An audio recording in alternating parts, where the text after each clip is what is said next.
नमस्कार। ये है फलक की कहानियों का अद्भुत संसार।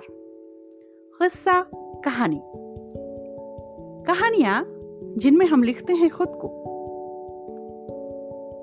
खुद के जज्बातों को और अपने आसपास को। मैं रीता चंद्रा आज आपके समक्ष लेकर आई हूं एक लघु कथा जिसका शीर्षक है वो किशोर। ओह, आज फिर देर हो गई। बुदबुदाते हुए रितु तेज कदमों से अपने दफ्तर की ओर बढ़े जा रही थी। पसीने से तरबतर ये सोचती, आखिर जेठ मास की तपिश यूं ही सुर्खियों में नहीं है। वाहन की तलाश में चारों ओर खूब नजरें दौड़ाई, मगर कोई वाहन नहीं मिला। अचानक पीछे से एक पांव रिक्शा रितु के आगे आकर रुका। दो लोग उतरे। रिक्शा खाली होता देख रितु ने पीछे से रिक्शा चालक को आवाज लगाई, रिक्शा खाली है भैया? तुरंत जवाब आया, हाँ दीदी, यूनिवर्सिटी चलो। कहते हुए रितु रिक्शे पर सवार हो गई। रुमाल निकालकर चेहरे के पसीने को पोंछती थोड़ा इत्मीनान हुई कि अब आज विलंब होने से बच गई। उफ, ये रिक्शा कितनी मंद गति से चल रहा। घड़ी पर नजर डालती रितु फिर बुदबुदाई, भैया थोड़ा तेज चलो। ये कहते हुए रितु रिक्शे वाले के गति तेज करने की आतुरता का निरीक्षण करने लगी। पैडल पर नजर डाली, ये क्या? इसके तो पैर भी पैडल तक नहीं पहुंच रहे। पंजों से किसी तरह पैडल को हल्का हल्का धक्का मार पा रहा। रितु मन ही मन सोचे जा रही थी, घंटी और ब्रेक पर तो अच्छी पकड़ है। यह देख थोड़ी इत्मीनान हुई रितु। थोड़ा ऊपर नजर दौड़ाई तो देखा गमछा से सिर और चेहरा इस प्रकार ढका हुआ था कि सामने से सिर्फ आंखें ही खुली हो। गमछा ना होता तो जेठ की लू ने तो कब का उसे अपना शिकार बना लिया होता।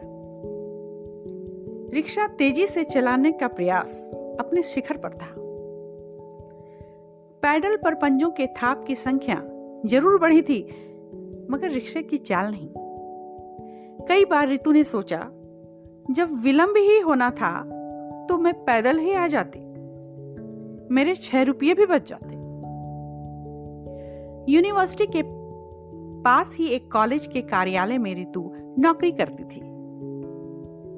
नौकरी कॉन्ट्रैक्ट के आधार पर था और तनख्वाह बस इतनी कि हाथ बांधकर खर्च करने पर ही वो खुद का जीवन यापन कर सके।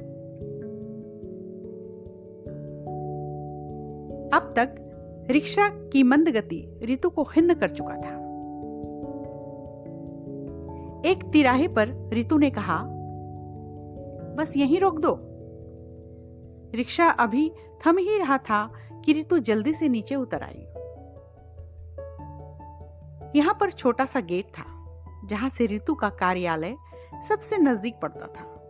उस छोटे से गेट से एक समय में केवल एक ही व्यक्ति निकल सकता था।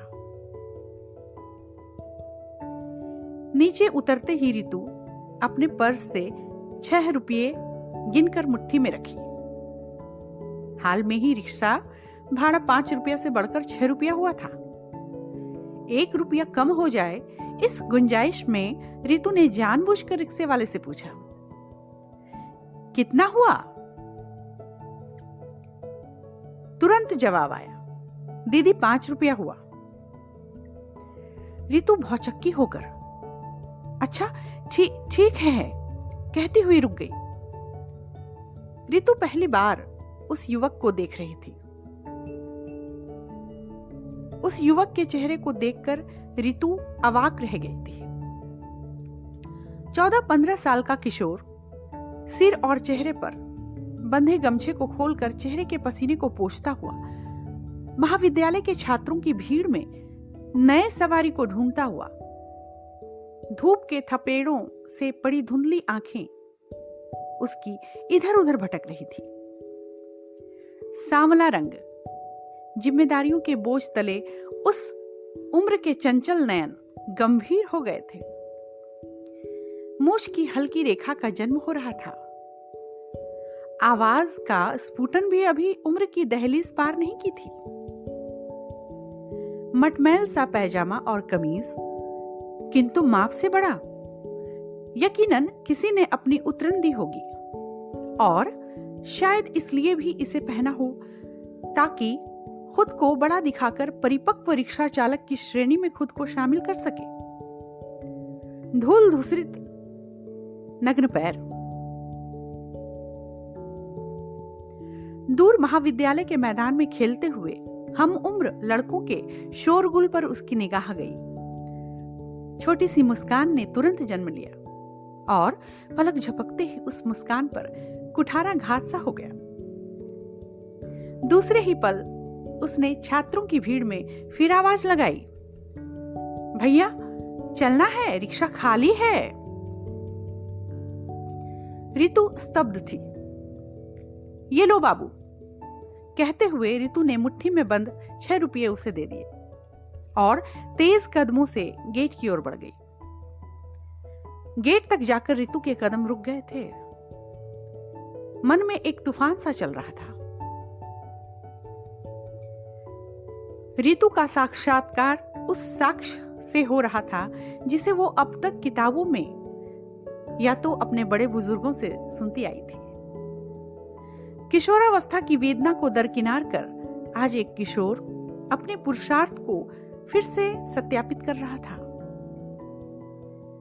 परिवार की जिम्मेदारियों ने अल्हड़ किशोर के भीतर एक गंभीर पुरुष को जन्म दे दिया था। किशोर नई सवारी लेकर अपनी राह को निकल पड़ा था। रितु लेट हो चुकी थी। उस गेट से छात्रों की आवाजाही निरंतर हो रही थी, किंतु रितु पलटकर उस किशोर को देख रही थी जिसके अंदर का पुरुष कभी ना थकने वाले जुनून के साथ अपने पथ पर अग्रसर था। ये कहानी इतनी ही। अभी आप सुन रहे थे रीता चंद्रा की आवाज में उनकी ही लिखी एक लघु कथा जिसका शीर्षक था वो किशोर। नई कहानियों के साथ मैं फिर उपस्थित होंगी। तब तक के लिए धन्यवाद।